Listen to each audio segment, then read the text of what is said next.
ปลาถึกสะดุ้งน้ำท่วม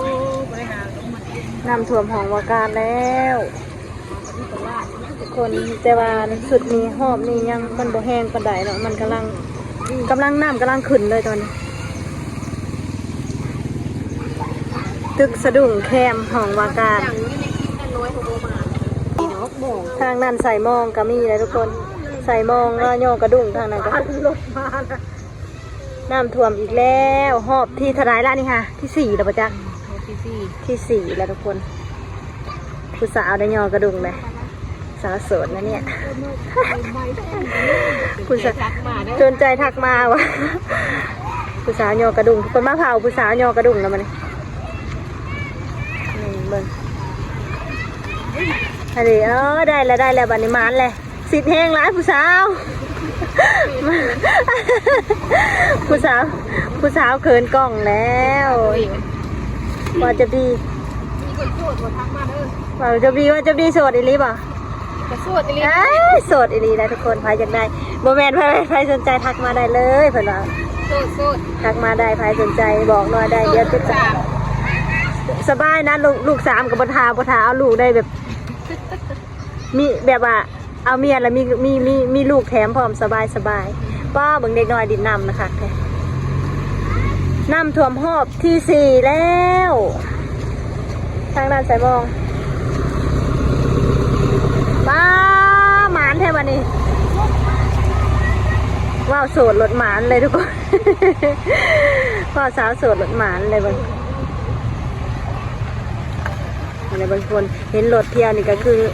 เพิ่นเข้าไปเฮ็ดเวียกอยู่ในห้องการนี่ด้วยซ้ำทุกคนมันเป็นห้องว่าการแต่ว่าน้ำกำลังขึ้นเบิ่งทุกคนอันน่ะคือตู้ ATM แต่ว่าสุดนี้หามันบ่ทันท่วมหลายปานใดทุกคนกำลังเริ่มขึ้นเพราะว่าฝนตกกลางเว้นท่วมสุดก่อนนะคือฝนมันตกกลางคืนมันก็เลยท่วมหลายทุกคนอันนี้ก็คือน้ำกำลังข้ามทางทุกคนน้ำกำลังข้ามทางแบบว่าน้ำกำลังขึ้นนะตอนนี้ค่ะแต่ก่อนมันถ่วมแห้งๆงวดก่อนหน่อยมาถ่ายค่ะทุกคนมันบ่ทันมันสีขึ้นสุดพูดเลยนะทุกคนขึ้นสุดพูดเลยแต่ว่าอันนี้ก็คือมือนี้หาน้ำกำลังไหลข้ามทางมันกำลังขึ้นว่าซื่อๆกับน่าจะเป็นแบบตอนดึกๆประมาณ7-8 โมงแรงนี่แหละมันสิขึ้นแห้งๆค่ะทุกคนแต่ว่าตอนนี้น้ำมันกำลังมาโอ้ยไอ้เดี๋ยวได้ทุกคนบ้านน้อยบ้านศรีวิไลเมืองไซบัวทองน้ำท่วมอีกแล้วมาตึกกระดุ่งได้บ่เอ้ยพูดได้บ่ได้ใส่มองได้ทางไหนได้บ้านเราได้บ้านเราท้องขาดนี่ทางนี้ขาดแห้งทางนี้น้ำท่วมอีกแล้วพี่น้องเอ้ยไซบัวทองเฮาน้ำท่วมแล้วก็ชาวบ้านก็พากันมาตึกกระดุ่งได้แนวมันได้ปลาเต้นขมอรถเบิ่งทุกคนปลา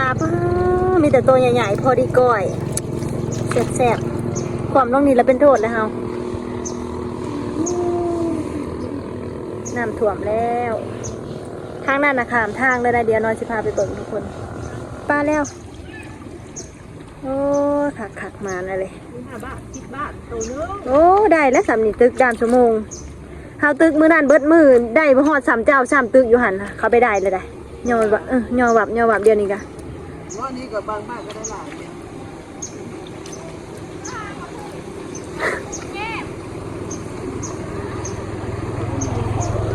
มาทุกคนมาเบิ่งรุ่นกันอีกได้ทุกคนอยู่นี่นะบาทละโตละได้ดีกว่าบ่ได้เดี๋ยวทางนี้ยาใส่มอง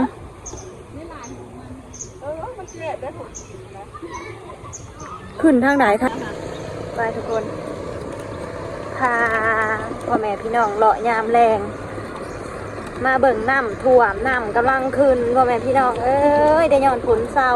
เบิ่งเดินห้องการนะท่วมเบิดเลย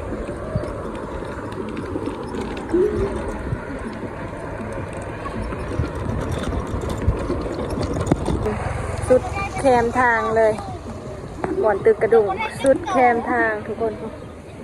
อ้อมไป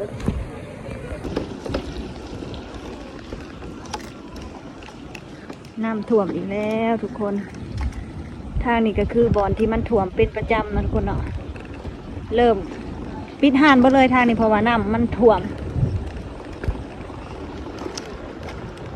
แต่ว่าหอบนี้ยังบ่แห้งเพราะว่าน้ำมันกำลังขึ้นทุกคนห่านเวียดห่านจีนอะไร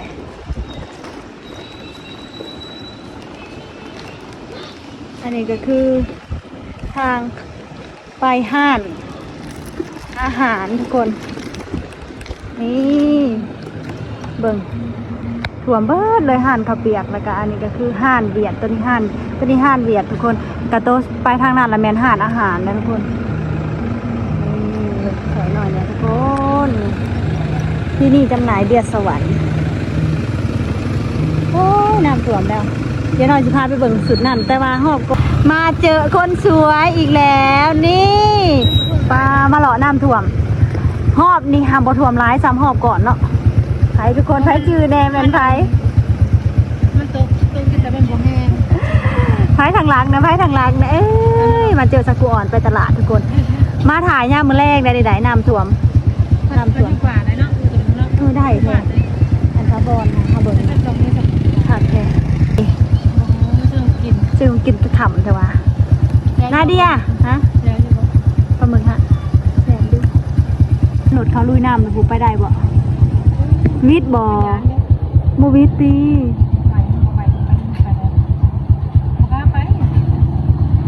โมวิทดอกโมวิท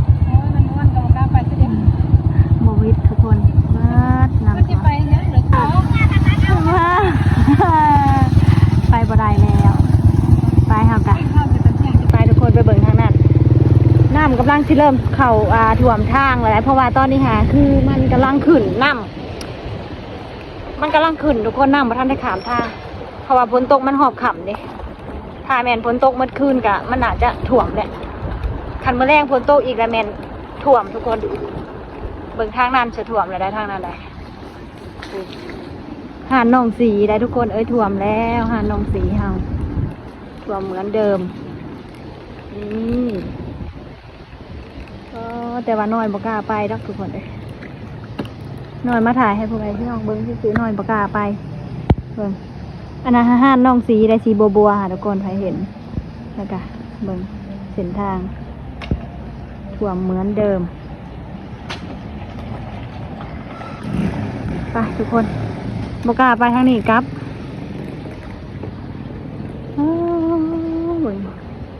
ห่านจีนนะถ่วมอีกเลย